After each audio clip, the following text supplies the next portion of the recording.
Las Vegas shooting victims slideshow by photo services. Authorities investigating the Las Vegas massacre turned Wednesday to the shooter's girlfriend, hoping for more answers about the gunman and what may have sparked the deadliest mass shooting in modern U.S. history. Subscribe to the Post-Most newsletter. Today's most popular stories on the Washington Post. Investigators have spent the days since Sunday's attack, which killed 58 people and injured hundreds more, struggling to explain why 64-year-old Stephen Paddock holed up in a high-rise hotel overlooking the Las Vegas Strip and opened fire on concertgoers at a country music festival far below. What they have found so far has been chilling evidence of extensive preparations. As Paddock turned his two-room suite in the Mandalay Bay Resort and Casino into an armed fortress, he brought in 23 guns along with bump stocks that can allow them to more quickly fire bullets. Police said. The gunman also placed cameras so that he could monitor the arrival of police officers, who eventually breached his room and found that he killed himself before they arrived. This undated portrait, released on the 2nd of October 2017 by the Las Vegas Metropolitan Police, shows Mary Lou Danley, but a motive has remained elusive. Police hoped they could learn more from Paddock's girlfriend, Mary Lou Danley, who was in the Philippines when the shooting occurred. Danley arrived late Tuesday night at Los Angeles International Airport and was met by FBI agents. According to a person familiar with the investigation, she is considered a critical witness in trying to decipher Paddock's motive. While investigators have described her as a person of interest, they haven't suggested that she is considered an accomplice or involved in any way. Still, given how little has emerged in Paddock's past that could foreshadow the attack, the best lead is through this girlfriend, said Sen. Dean Heller. Arnev. They don't know a lot about who the girlfriend is and why she left the country a week prior to the shooting, said Heller, who has been briefed by authorities. She is someone they need to have this discussion with to better understand the shooting and what his thought process was. Las Vegas shooting slideshow by photo services in a backdrop of anguish and anger. President Trump on Wednesday planned to address law enforcement officials in Las Vegas as well as survivors of Sunday's massacre. We're going to pay our respects and see the police who really have done a fantastic job, Trump said to reporters before he left Washington for Nevada. It's a very, very sad day for me, personally. Piece by piece, investigators have put together a profile of Paddock, a retired accountant making meticulous preparations for the moment when he smashed a plate glass window in the 32nd floor of his hotel room and opened fire with a weapon, apparently modified to spew bullets with the split-second speed of an automatic rifle, as he fired round after round during an 11-minute stretch from a suite at the Mandalay Bay. Paddock used multiple video cameras to keep an eye out for police storming his hotel room. According to Clark County Sheriff Joe Lombardo, it was pre-planned extensively, and I'm pretty sure that he evaluated everything that he did in his actions, which is troublesome, Lombardo said Tuesday. Paddock hid one camera in the peephole of his suite and two more in the hall, at least one of them disguised on a service cart. Authorities said, at one point, he shot numerous rounds through the door, wounding a security guard. Paddock eventually put a gun in his own mouth and pulled the trigger as SWAT officers closed in. They found him with blood pooling behind his head and around the empty shell casings that littered the carpet, a handgun near his body. Until carrying out the massacre Sunday night, Paddock had no criminal history himself, despite repeated claims by the Islamic State to the contrary. He also had no ties to international terrorism groups. Authorities said he had done some government work, spent 3 years working for a defense contractor, and had twice been divorced. Paddock was known to gamble routinely and extensively. A woman reads a poster at a makeshift memorial at the base of the Welcome to Fabulous Las Vegas sign in memory of the victims of Sunday night's shooting on October 3, 2017. Some public officials seemed to suggest Paddock's mind was troubled, though there were no immediate indications that he had been diagnosed with a mental illness or was anything other than fully aware of what he was doing.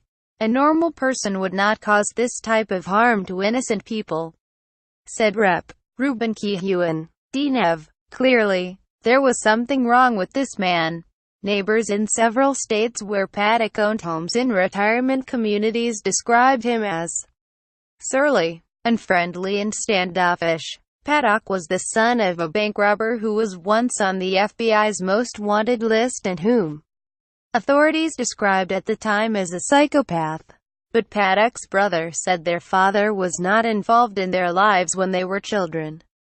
Relatives say the roots of Paddock's loner lifestyle might have been planted on July 28, 1960. On that day, when Paddock was 7, a neighbor from across the street took him swimming.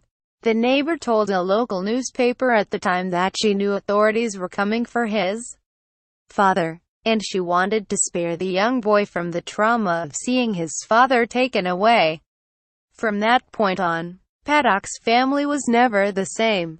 People close to the investigation also said that, in the weeks before the attack, Paddock transferred a large amount of money, close to $100,000, to someone in the Philippines, possibly his girlfriend. The significance of that development was not immediately clear, though investigators said they were interested in probing Paddock's finances and his avid interest in high-stakes gambling. Dan Lee's sister, interviewed by Australia's Channel 7, suggested that Paddock had arranged Dan Lee's trip to visit her homeland to keep her from undermining the attack plans. "I know she doesn't know anything as well like us," said the sister, whose identity was shielded by the channel. "She was sent away. She was away so that she would not be there to interfere with what he's planning." According to court records, Dan Lee appears to have been living with Paddock as early as August 2013, while she was still married to another man, named Gary Danley. Gary and Mary Lou Danley were married in Las Vegas in 1990.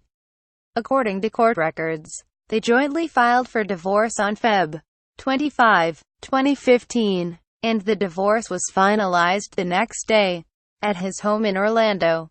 Eric Paddock, Stephen Paddock's brother, said he also doubts Danley had any prior knowledge of the incident and speculated that Stephen might have been trying to quietly ensure her financial security.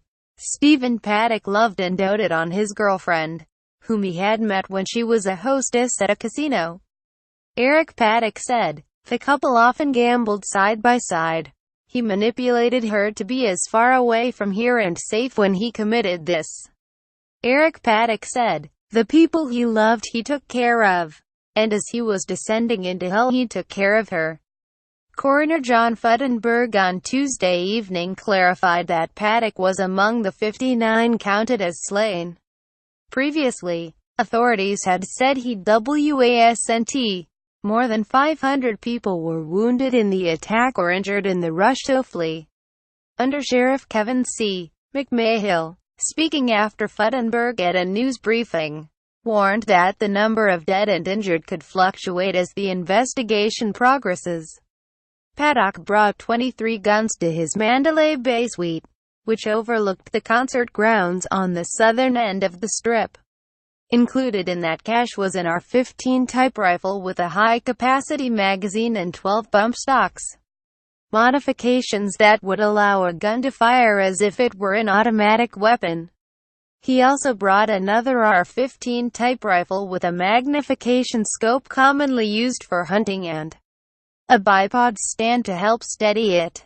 According to law enforcement officials and experts who reviewed images of the weapons posted online, for this individual to take it upon himself to create this chaos and harm is unspeakable. Lombardo said. ATF Special Agent in Charge Jill A. Snyder said Tuesday Paddock had purchased shotguns, handguns and rifles in Nevada, Utah, California and Texas. In addition to the guns found in the hotel, police also found 26 guns at 2 other properties in Nevada, as well as a large collection of ammunition and a chemical that can be used to make bombs. Hospitals across the region continued to treat patients from the scene, many of them seriously injured.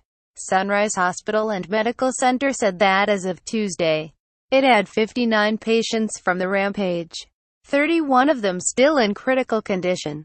University Medical Center said it had 64 patients from the attack, 12 of them critical. LYNH Bowie and Tim Craig in Las Vegas, Barbara Liston in Orlando, Ali Gravina in Reno, Nev. William Dauber in Los Angeles, and Brian Murphy, Devlin Barrett, Alex Horton, Wesley Lowery, Julie Tate, Jessica Contreras, Sandhya Somashikar, Aaron C. Davis, William Wan and Sari Horowitz in Washington contributed to this report, which will be updated throughout the day.